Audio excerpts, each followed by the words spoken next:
Subhanallah walhamdulillah wa la ilaha illallah Allahu akbar asyhadu an la ilaha illallah wa asyhadu anna Muhammadar Rasulullah. Astaghfirullahaladzim la ilaha illa huwal hayyul qayyum wa atubu ilaih. Alhamdulillah segala puji hanya milik Allah yang menggenggam kehidupan kita sekaligus menggenggam kematian kita, yang darinya kita berasal dan kelak kita pun akan kembali kepadanya. Tak lupa kita haturkan salawat dan salam pada junjungan kita Nabi besar Muhammad SAW beserta keluarga, sahabat dan para pengikutnya yang setia hingga yang akhir. Seperti apa sosok ibu yang didudukan oleh anak-anak? Yang pertama adalah ibu yang sesuai fitrahnya. Tadi dalam surat Ar-Rum ayat 30, manusia itu diciptakan atas fitrahnya. Fitrah sebagai laki-laki, sebagai ayah, ada juga fitrah sebagai perempuan, maka dia sebagai ibu. Dan fitrah ini tidak boleh tertukar. Ada anak yang tertukar ya. Nah ini juga ada fitrah yang tertukar. Ibu punya fitrah sendiri, ayah punya fitrah sendiri. Dan ini sebenarnya ibu ya, saya sering mengulang-ulang ini karena ini adalah akar masalah dari pengasuhan anak. Jadi munculnya masalah-masalah dalam pengasuhan anak itu ya sekarang, akhir-akhir ini gitu ya, dulu enggak. Kenapa? Karena memang ayah dan ibu itu fitrahnya tidak sesuai gitu. Sudah keluar dari fitrahnya. Lalu fitrah ibu itu seperti apa? Allah sudah menciptakan yang ada di bumi ini kan berpasangan ya Bu ya. Ada siang, ada malam. Ada apa Bu? Panas, ada dingin. Ya, ada langit, ada bumi. Begitupun ada perempuan, ada laki-laki. Semua yang berpasangan itu sifatnya beda. Begitupun manusia. Tapi kan sekarang mah emansipasi Bu. Dalam Islam memang nggak ada emansipasi. Kenapa? Karena dalam Islam memang sudah dipetakan dengan sedemikian rupa gitu loh Bu. Emansipasi itu muncul ya setelah meletusnya revolusi industri. Nah, ibu lupa ingat ya revolusi industri apa ya? Apa ini PMP atau apa gitu? udah lupa ya Bu ya, nggak apa-apa diingat lagi ya. Revolusi industri itu kan muncul setelah revolusi industri itu muncul kemudian emansipasi wanita. Kenapa? Karena itu motifnya itu ekonomi, bukan untuk memuliakan perempuan gitu loh. Maka itu bertentangan dengan ajaran Islam sebenarnya. Kenapa? Karena dalam Islam memang perempuan tidak dihina, iya enggak? Tidak dinomorduakan dalam Islam. Ya? Kalau ibu merasa Islam itu menomorduakan perempuan, berarti ibu belum selesai belajar Islamnya. Islam tidak menomorduakan perempuan. Maka maaf ya Bu ya, belajar sejarah. Dalam catatan sejarah Indonesia, perempuan di Indonesia itu muslimah itu terlibat dalam perjuangan Bu. Cut Nyadin, ya kan? Siapa? Maria, siapa namanya? Itu ya. Kemudian ada lagi Nyai Siti Walidah. Ibu ada yang kenal namanya? Siti Walidah siapa Bu? Istrinya Kiai Haji Ahmad Dahlan. Beliau itu pejuang Bu. Bahkan pendiri PK pertama di Indonesia itu beliau perempuan ya. Kemudian ada siapa di Padang itu, saya lupa nama, Rohana Kudus itu perempuan. Jadi dalam Islam itu memang perempuan itu derajatnya itu sama di hadapan Allah gitu, tapi punya peran yang berbeda. Ini bukan untuk merendahkan perempuan, tapi kok perempuan harus pakai jilbab, laki-laki enggak? Ya karena tadi fitrahnya laki-laki dan perempuan beda. Karena perempuan itu Bu, seluruh tubuhnya itu indah. Makanya jangan dimurah-marah gitu. Apa murah-marah? Jangan dimurah-murah, dilindungi, ya enggak? Ibu pernah enggak lihat mamang-mamang beca yang masih muda pakai celana pendek terus ibu gini, mulus banget. Pernah enggak gitu? Ibu pernah? Enggak kan? Enggak pernah kan? Karena memang godaan kita bukan di mata Bu. Godaan kita di mana? Di telinga. Makanya ibu kan seneng kan dengar lagu yang mendayu-dayu ya. Duh ini kenangan zaman dulu ya kan. Nah apa Bu, sepanjang jalan kenangan ibu ingat dulu sekolah hujan-hujanan gitu kan. Iya enggak? Kalau laki-laki godaannya di mana Bu? Di mata. Maka bagi laki-laki itu wajib godul basor, harus godul basor, menjaga pandangan. Ya, dan sekarang kalau dikaji lagu itu luar biasa, Bu. Sekarang ini itu tidak terbantahkan. Jadi memang kita nggak bisa maksain kita karakternya, sifatnya sama dengan laki-laki itu nggak bisa. Karena memang sudah Allah jadikan seperti itu. Siapapun kita, bangsa apapun kita, ya tidak bisa sama. Karena memang kita beda. Nah nanti kalau dibahas lagi kenapa waris perempuan beda, kenapa ada poligami itu panjang, Bu. Nanti nggak akan selesai nih 7 hari 7 malam kita bahasnya. Sedikit-sedikit kita bahasnya ya Bu ya. Tapi yang jelas ajaran Islam itu tidak ada yang merendahkan perempuan. Aturan Allah semuanya memuliakan semua. Karena Allah Maha Pengasih dan Maha Penyayang. Jadi nggak ada aturan Allah yang mendiskreditkan satu pihak, tuh nggak ada. Ya, itu terima saja dulu. Nanti penjelasannya nanti gitu ya. Nah, kemudian apa fitrah kita? Dan kita diri perempuan itu yang membedakan ya, hal yang membedakan dengan laki-laki adalah kita punya sifat atau potensi femininitas. Sedangkan laki-laki maskulinitas. Nah, ini juga berkaitan dengan kondisi otak manusia. Dari bagian otak manusia itu ada namanya hipotalamus. Hipotalamus laki-laki 3 kali lebih besar dibandingkan hipotalamus perempuan. Maka kenapa hipotalamus laki-laki itu lebih besar? Karena laki-laki dalam Al-Quran dikatakan arizalu qawamun 'ala nisa. Laki-laki itu adalah pemimpin bagi perempuan dalam rumah tangganya, maka dia wajib menafkahi. Jadi kalau hipotalamusnya kecil, dia nggak bisa garang mencari nafkah, iya nggak? Badannya itu tidak tahan banting, iya kan? Baperan gitu kan, masa bapak-bapak baperan keserempet sedikit pulang ke rumah, jadi aku kerjanya kenapa keserempet, yang nyerempet ibu-ibu lagi, ya kan? Nggak gitu kan, kalau keserempet kan dia nyerempet lagi. Itu perintah otaknya seperti itu, karena laki-laki bapak suami itu pencari nafkah, apalagi kalau pencari nafkah zaman dulu ya Bu, harus bertarung kan, harimau, ya kan, harus melawan ular raksasa gitu, jadi butuh kekuatan yang luar biasa. Nah perempuan hipotalamusnya kecil, berbeda. Nah dari hipotalamus ini jadi panjang nih Bu, maka perempuan perasaannya lebih panjang, laki-laki lebih pendek. Ibu selalu kan ngomong perempuan tuh nggak minta apa-apa, cukup dimengerti. Ya kan? Tapi bapak nggak punya kemampuan untuk mengerti bahasa kalbu, Bu. Jadi kita capek kalau ingin dimengerti oleh suami. Ibu-ibu kan rumusnya kan kalau bilang iya berarti tidak, ya kan Bu? Kalau bilang tidak berarti iya, ya kan Bu? Kalau bilang nggak mau berarti mau. Nah bapak nggak paham, jadi nyambungnya gimana? Nggak akan nyambung. Itulah yang bikin adanya FTV atau sinetron Indosiar berseri-seri. Karena laki-laki yang nggak paham, nggak ngerti, tapi ibu minta dimengerti keke. Sampai sen kiri belok kanan. Kenapa katanya ibu-ibu, kenapa sih sen kiri belok kanan? Karena perempuan itu ingin dimengerti. Iya, bukan nggak naik motor ya nggak Bu? Udah puluhan tahun, tapi ingin tahu aja. Coba kalau saya sen kiri, padahal saya mau ke kanan, dia ngerti ada yang di belakang, gitu kan ya Bu ya? Gitu kan? Ingin dimengerti ibu-ibu teh, cuma bapak nggak ngerti. Karena memang perasaan laki-laki itu pendek Bu. Perasaan laki-laki itu pendek. Saya tuh pernah ya kesal gitu sama suami, terus saya nangis, terus saya tuh baca Quran, suami malah menjauh pergi, kan pengennya mau dipeluk ya Bu, terus dikasih uang belanja kan gitu ya pengennya, ini malah pergi gitu menghindar, katanya kasihan lagi khusyuk baca Quran. Padahal saya nggak baca Quran, saya nangis gitu kan, pengen dimengerti. Sering kan begitu ya, walaupun udah puluhan tahun kan begitu ya. Iya kan Bu, romantikanya kan. Tapi nanti kalau bapak udah nggak ada, itu yang dikangenin Bu. Makanya jangan macam-macam sekarang. Nanti misalnya kalau udah nggak ada, katanya begitu, kata yang ada pengalaman. Yang indah-indahnya kalau sekarang kan yang jelek-jeleknya keinget terus ya Bu ya. Jeleknya yang ngeselin gitu kan. Nanti kalau nggak ada Bu, yang memori yang nah perempuan ini, perempuan tuh ahli sejarah Bu.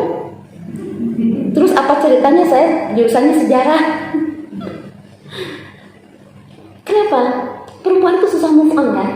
Banyak kejadian yang yang berpisah, bercerai, yang nuntut ngotot bercerai itu perempuan. Udah ketok palu cerai, yang nggak bisa move on perempuan. laki-lakinya udah move on, kawin lagi sama yang lain, dia yang sakit hati meradang. Kenapa? Karena dia mengenang masa lalu, dulu dari nol saya temenin, saya loh yang nemenin. Laki-laki bodo amat, dia nggak inget Bu, karena laki-laki perasaannya pendek, dia nggak inget. Please deh, banyak kan kejadian bapak-bapak yang sudah mapan itu mencari yang lain, ya kan? Dia nggak inget pengorbanan istri sama, nggak inget, emang nggak inget. Makanya perlu treatment Bu, nanti saya kasih rahasianya ya, biar bapak selalu ingat sama kita, ya kan? Nah ini babnya lain nanti ya, jadi istri yang dirindukan, ya kan? Sekarang ibu dulu kan, ibu yang dirindukan. Ya, jadi memang begitu gitu fitrahnya perempuan itu, perasaannya lebih panjang, logikanya pendek, iya nggak Bu? Logika kita tuh pendek, makanya talak itu tidak ada di mulut perempuan. Coba kalau talak tidak di mulut perempuan, berapa kali kita cerai? Pulangkan saja, berarti nggak pulang-pulang, iya nggak? Makanya talak itu di mulutnya laki-laki, karena laki-laki logikanya lebih panjang, perasaannya lebih pendek. Nah ini bukan berarti satu sama lain itu derajatnya lebih rendah, enggak. Dalam surat At-Taubah dikatakan kalian itu sebagai partner, sebagai saling bekerja sama, beramar ma'ruf. Makanya Allah jadikan beda supaya seimbang. Nah, ibu yang dirindukan oleh anak itu adalah ibu yang kembali kepada fitrahnya atau bisa menjaga fitrahnya. Fitrahnya sebagai seorang perempuan. Apa fitrah perempuan itu? Sabar, lemah lembut. Itu fitrahnya perempuan Bu. Kemudian tadi kan perasaannya panjang ya Bu ya. Maka kita memiliki kekuatan yang tidak dimiliki oleh laki-laki apa? Kontak batin kita dengan anak itu besar. Berapa? 3 kali. Karena kan tadi dalam hadis saya katakan ibumu. Ada penelitian sekarang ternyata kontak batin antara seorang anak dan ibu itu 3 kali lipat. Vibrasi emosi ibu itu akan sampai kepada anak. Maka kalau ibunya sedih 1 kali, anaknya sedih 3 kali. Kalau ibunya bahagia 1 kali, maka anaknya bahagia 3 kali. Maka kalau ibu punya anak masih kecil kayak rewel, bisa jadi ibunya lagi gundah gulana, galau. Maka itu terasa oleh anak Bu, terasa oleh anak. Baik jarak dekat maupun jarak jauh. Maka kita nih ibu-ibu yang harus bisa menjaga emosi. Kenapa? Karena kita menular. Itu yang tidak dimiliki oleh ayah. Itu kekuatan kita Bu. Dengan punya kontak batin yang kuat ini kalau terjaga ya Bu ya, maka kita ibu itu akan sensitif ketika terjadi hal-hal yang tidak baik dengan anak-anaknya. Harus sensitif. Misalkan Nazulia ya, sekarang kan banyak kejadian pelecehan terhadap anak. Itu nggak ketahuan, bertahun-tahun terjadi. Ribut setelah anaknya hamil. Terus ibunya kemana? Harusnya ibu tahu, bukan tahu menyaksikan. Ada getaran rasa, pasti ada. Jangankan hal-hal yang pelecehan itu kan kejadian yang luar biasa ya Bu ya. Itu pasti ada getaran. Anak sakit saja Bu, ibu tuh tahu. Karena ibu sudah dibekali itu sama Allah, instingnya kuat. Begitupun pada suami. Ada banyak ibu-ibu yang datang ke saya ya, suaminya selingkuh. Udah berapa lama? Saya pikir barusan aja, 2 tahun, 3 tahun. Terus ibu selama ini kemana? Kok teteh nyalahin saya? Kenapa nggak terasa? Harusnya ada sinyal Bu. Ibu pasang sinyal yang kuat. Nah, kalau ibu memainkan fitrah ini ya Bu ya, insya Allah akan jadi ibu yang dirindukan. Gimana nggak dirindukan kontak batin gitu loh, ya kan? Maka hati-hati nih Bu, dalam rumah tangga ibu jangan bertukar peran dengan suami. Kenapa? Karena fitrah suami itu maskulinitas. Ayah itu harus tegas. Ayah itulah yang mewariskan pemikiran, peradaban. Tapi sekarang coba, banyak para ayah yang tidak hadir dalam kehidupan anak. Ya, sehingga pewarisan peradaban itu lemah Bu. Ada bapaknya ustadz, anaknya pemabok. Ya kan? Itu yang nggak diarahkan emaknya. Oh itu mah kebawa teman-temannya, enggak. Karena ayahnya tidak hadir. Ibu tahu kisahnya Nabi Yusuf yang digoda oleh perempuan paling cantik se-Mesir. Cantik banget Bu, Zulaikha. Ya kan? Orang Mesir cantik-cantik Bu. Wah kita jangan ada yang merasa di sini ya, jauh Bu. Jauh soalnya. Ibu nanti baper. Jauh soalnya. Oh, jangan maksa ya. Kebayangkan cantiknya menggoda Nabi Yusuf, dan itu semua sudah dikondisikan, tinggal mereka berdua di ruangan itu. Nabi Yusuf tergoda tidak? Yakin Bu? Ada yang beda pendapat? Tergoda nggak? Tergoda. Tapi kan nggak kejadian ya Bu. Nah tergoda nggak? Nah bingung kan? Tergoda nggak? Tergoda Bu. Ya cantik, dan dia sudah siap. Tergoda. Tapi apa yang mencegah Yusuf tidak melakukan? Dia teringat wajah bapaknya, bukan wajah ibunya. Wajah siapa? Siapa bapaknya? Nabi Ayub. Bukan, udah ibunya gini pelajaran sejarahnya Bu. Nabi Yakub ya kan? Nabi Yakub. Nabi Yakub itu punya 12 anak, itu yang menjadi suku-suku Bani Israil. Ya kan Bu? Nah, dia teringat kata ayahnya apa? Langsung terlintas aja wajah ayahnya. Kata ayahnya apa? Yusuf, kemanapun kamu janganlah bermaksiat kepada Allah. Jadi dalam kisah ini kesimpulannya apa Bu? Ayahlah yang harus banyak menasihati anak. Tapi realitasnya ibu. Terus ibu nasihatinya gimana caranya? Ngerem tuh kan? Astagfirullahaladzim. Itu anak Bu, ketika ibu baru bilang astagfirullahaladzim dunia ini, itu anak langsung nggak bisa dengar. Asli Bu, nggak bisa dengar. Makanya coba anak yang sering dimarahin itu malah dia tambah kacau. Kenapa? Dia nggak bisa dengar Bu. Ketika ibu bilang astagfirullahaladzim, ya langsung otaknya nggak bisa menerima itu informasi apapun. Kenapa? Karena memang suara kita itu runcing, setajam silat. Makanya membawa acara silat kan perempuan ya Bu, nggak cocok laki-laki. Tapi suara ayah itu tumpul, ngebas dalam. Ya, maka kita nih ibu-ibu, kan bapak-bapak mah jarang ya mau diajak acara kajian ini, jarang kan ya. Ya ibu, tapi nanti jangan ke rumah, jangan langsung ibu lebih galak dari saya. Jangan ya Bu ya. Ini nanti bapak tambah menutup telinganya. Mas, coba diajak ngobrol anaknya. Iya, sama Bu, saya juga suami saya itu tidak banyak bicara. Tapi nggak apa-apa banyak transfer. Ya kan Bu, daripada nggak banyak bicara, transfer juga nggak ada guna gitu kan. Tapi ya saya sampaikan ya, tahu nggak kisahnya Nabi Yusuf? Oh ya, jadi kalau kita ke bapak-bapak itu jangan banyak perintah Bu. Oh Bu, perintah itu nggak mau. Kalau ibu punya suami mau diperintah berarti udah keluar dari fitrahnya jauh sekali. Tapi kalau ibu punya suami egois berarti bagus, sesuai dengan pertumbuhan dan perkembangannya. Ya iya Bu, laki-laki mah harus egois. Ya, jadi ibu punya anak laki-laki jangan nyuruh dia ngalah, nggak boleh. Laki-laki itu harus egois, harus ambisi. Itu fitrahnya begitu. Nah ibu mikir, maca, kok egoisan saya sama suami ya? Kok banyak ngomong saya sama suami? Nah jangan-jangan bapak nggak mau banyak ngomong karena udah kehabisan sama kita. Semuanya dihandle. Karena emak-emak kan lagi musim emak strong, ya kan? Semuanya dihandle, urusan semua dihandle. Memang kita fitrahnya sosialita, ya kan? Kita itu mau berkorban untuk orang lain, itu fitrah kita, ya kan? Ibu jangankan anak sendiri, kan tetangga aja ibu urus, ya enggak? Tetangga yang dimadu, ibu yang sakit hati, ya enggak? Ya enggak?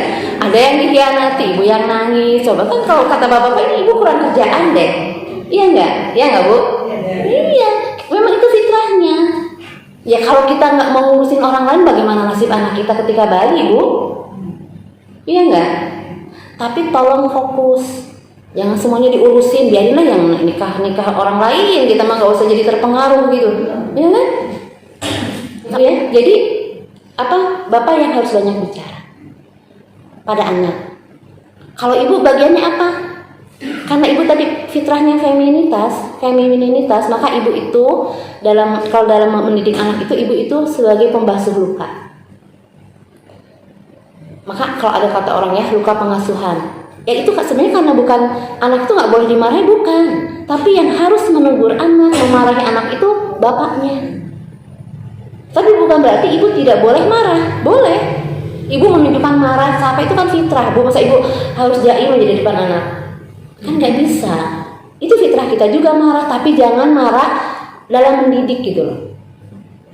Dalam mendisiplinkan anak tuh nggak perlu marah, yang harus marah tuh bapaknya. Nanti ibu menghibur, kamu sakit hati ya sama ayah. Apa-apa, itu tandanya sayang. Yuk ibu bikinin nasi goreng spesial. Ibu urusannya makan aja. Tapi ibu tadi dalam mendidik anak itu fungsinya kayak tadi ya, karena femininitas itu maka ibu kan perasaannya panjang, maka ibu lebih ambil bagian dalam menggetarkan kolbu anak, Bu. Dalam menumbuhkan keimanan anak. Kalau ayah dengan kata-kata ini yang nggak boleh, ini yang boleh, ibu dengan menggetarkan, mendoakan, ya. Kemudian getarkan hati kita juga supaya kita lebih taat sama Allah. Itu akan nular, Bu, akan nular kepada anak. Ibu ingin nggak anaknya menjadi penghafal Quran? Berarti ibunya, nah itu udah jauh sendiri. Jangan nuntut anaknya menghafal Quran, ibu kerjaannya pilih-pilih gamis aja sama jilbab, selesai. Mix and match itu kan terus aja gitu pada kerjaannya. Anaknya gimana menggetarkannya, ibu ya? Jadi ibu, nah itu enak loh, Bu. Kalau kita sudah ambil bagi-bagi gini, ibu nggak akan darting, walaupun dari ibu nggak akan darting. Ibu nggak darting gimana, semuanya ibu handle. Mending anaknya kalau 1, anaknya 3, ibu yang sibuk sendirian. Bapaknya mancing, sepedahan sama teman-temannya, kongkol. Itu bapak-bapak galau, kenapa? Karena nggak ada kerjaan. Udah dihandle sama ibu semuanya. Maka ibu jangan keluar dari fitrah. Bagi-bagi tugas sama ayah. Kalau belum tergerak bapaknya gimana? Sabar. Sampaikan, ajak diskusi. Tadi kuncinya? Bertanya, jangan mengajari. Nggak akan diterima. Apalagi ibu sampai emosi, matanya merah, rambutnya keluar, itu nggak akan, serem. Tapi ajaklah berbicara. Tapi belum bisa, nggak bisa instan, Bu. Sabar. Tapi percayalah, Bu, ketika ayah menasihati anak itu lebih efektif dibandingkan ibu. Jadi yang harus galak siapa, Bu? Bukan galak tegas, bapaknya. Bapaknya itu nggak boleh lemah di depan anak, ya. Harus menunjukkan kekowaman dia. Nah, kita bantu bagaimana suami itu biar kowamnya itu tegak di rumah, sehingga anak tidak punya luka pengasuhan dengan kita. Jadi kalau kita yang memarahi, banyak kan kenapa banyak ibu yang tidak dirindukan, karena ibu ambil alih untuk ketegasan. Yang tegas tuh ibunya, bapaknya terserah mama aja daripada ribut, kata si bapak gitu kan. Nah itu nggak boleh begitu, Bu. Nanti anak kenapa? Ya tadi muncul anak itu merasa terlukai. Kenapa? Karena nggak ada yang membasuh luka. Mengandalkan bapaknya kan tadi individualitasnya tinggi, egonya tinggi, empatinya kurang. Dia tidak bisa membasuh luka anak. Ya. Nah ini saya sampaikan, tapi ini berat ya, Bu ya. Karena ini sudah beberapa kali saya temui kasusnya. Anak yang uzubillah ya, walaupun triggernya ada, nonton film serial di dari Thailand. Jadi drakor tapi Thailand. Anaknya lesbi, Bu. Padahal di pondok. Menghafal Quran. Kenapa? Kata saya, gurunya bertanya, "Ibu gimana ya? Ini saya mau nemuin Budi gini." Kata saya, tolong digali sama anaknya. Gimana sikap ibunya? Karena polanya memang begitu, Bu. Ternyata dua-duanya nangis, Bu, kejar nangis. Mamahnya galak. Yang satu itu jarang di rumah karir, tapi yang satu galak, strength. Gak pernah anak tuh bisa komunikasi. Berarti si ibu ini tidak mentransfer femininitas kepada anaknya, karena ibunya terlalu gagah. Itu sampai seperti itu gitu loh, Bu. Saya pun gak menyangka bisa sampai sejauh itu. Memang ada trigger ya. Tadi nonton film, tapi kan kalau dia normal-normal saja kan enggak. Contoh ya, Ibu tahu Raffi Ahmad? Raffi Ahmad itu coba di sekelilingnya, asistennya, pokoknya sekeliling dia itu banyak yang melambai nggak? Dia melambai nggak? Kenapa? Lihat bapaknya, tegas. Jadi bapaknya itu maskulinitasnya tinggi, mewariskan itu. Ibunya lembut. Nah ini yang idealnya seperti itu. Jadi ini menunjukkan bahwa ketika pergaulan itu tidak bisa mengubah karakter seseorang ketika konsep dirinya sudah jadi. Dan ini perlu peran ibu dan ayah pada track yang seharusnya. Tadi ya, ayah sebagai penegak ketegasan, ibu sebagai pembasuh duka. Jangan dipindah atau jangan ibu ambil semua sehingga anak-anak kita tuh anak-anak tanpa ayah. Beri waktu ruang ayah untuk mendidik anak. Misalkan Sabtu Minggu, ya ayah ada waktu nggak ngajak anak-anak main, terutama anak laki-laki ya Bu ya, di usia mau balik gitu. Ajaklah main sama bapaknya. Bapaknya ke bengkel, ajak anaknya. Ya kan? Kan ribet tuh bapaknya, ikut ribet kan, jadi dia tidak mikir buka cabang Bu. Nah ibu salah-salah jadi. Bapak terlalu santai, jadi dia mikir buka cabang. Akhirnya sampai hidup saya kurang tantangan. Semuanya sudah selesai sama istri saya. Libatkan dalam pengasuhan. Harus. Anak dulu laki-laki ya di usia menjelang balik itu, usia 7 sampai 12 tahun itu harus banyak interaksi dengan ayah. Ayahnya ke bengkel ikut, ayahnya sepedahan ikut. Ya daripada dia kongkol-kongkol sama temannya. Temannya malah kalau dia meninggal, temannya paling mendoakan juga sejam 2 jam ingatnya. Yang lama sama anak, ya enggak? Anak perempuan sama kita harus banyak belajar sama kita, belajar menjadi seorang ibu itu seperti apa. Nah ibunya harus lembut, harus sabar, supaya anak kita juga mewarisi femininitas dari diri kita. Subhanallah ya, Islam itu maha sempurna Bu. Memang Allah sudah menjadikan seperti itu. Nah jika ibu, kalau misalkan ada kejadian ibu perasaannya tidak tidak ya keluarlah dari fitrahnya ya, biasanya mukanya tuh datar Bu. Gede. Mama, ya apa? Kayak kepala sekolah. Jadi anak kan sungkan. Itu ketika ibu tidak mengolah rasa, tidak kelembutannya tidak terjaga gitu Bu. Kayak startek, kaku, ya kan? Kemudian hilang sensitivitasnya, itu yang bahaya. Jadi ketika ibu keluar dari fitrahnya itu, sensitivitasnya hilang. Banyak korban-korban pelecehan itu terjadi berulang-ulang, terjadi bertahun-tahun karena ibu tidak sensitif lagi dengan kondisi anaknya. Ya, nah bagaimana supaya menjaga fitrah ini?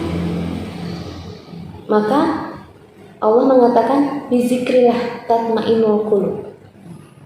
Berzikirlah maka hatimu akan tenang. Karena ibu itu perasaannya panjang, fitrahnya, maka harus banyak mengolah perasaan Bu, mengolah rasa. Perbanyaklah bermunajat kepada Allah. Berzikir itu, kok saya udah berzikir udah ribuan kali, tapi kok saya nggak tenang-tenang, kenapa? Ibu berzikir hanya mulut, tapi pikirannya traveling, belanja, mikirin harga telur yang kayak saham naik turun, nggak fokus. Maka fokus. Ketika berzikir itu ibu betul-betul merasakan kehadiran Allah, merasakan kebesaran Allah, dan merasakan ketakutan. Hadirkan rasa takut kalau kita itu ditinggalkan Allah. Itu hadirkan itu. Ya Allah, gimana kalau saya hidup tanpa perlindungan darimu ya Allah. Paksakan menangis. Kalau nggak bisa menangis, paksa. Karena itulah yang akan melembutkan perasaan kita. Kemudian jangan menghandle yang menjadi kewajiban suami, terutama dalam hal nafkah. Ibu boleh nggak punya penghasilan? Boleh, nggak dilarang. Tetapi ibu tidak boleh mengambil alih nafkah keluarga. Suami yang tidak memberikan nafkah lahir kepada keluarganya itu zalim, suami yang zalim. Tapi kita membantu boleh, tetapi jangan mengambil alih. Kalau kita mengambil alih berarti melemahkan fungsi atau peran ayah, peran suami sebagai koa. Tapi catat ya, bukan berarti kita nggak boleh punya penghasilan. Terus penghasilan kita buat apa ya? Buat nyenengin diri aja, buat ngasih orang tua.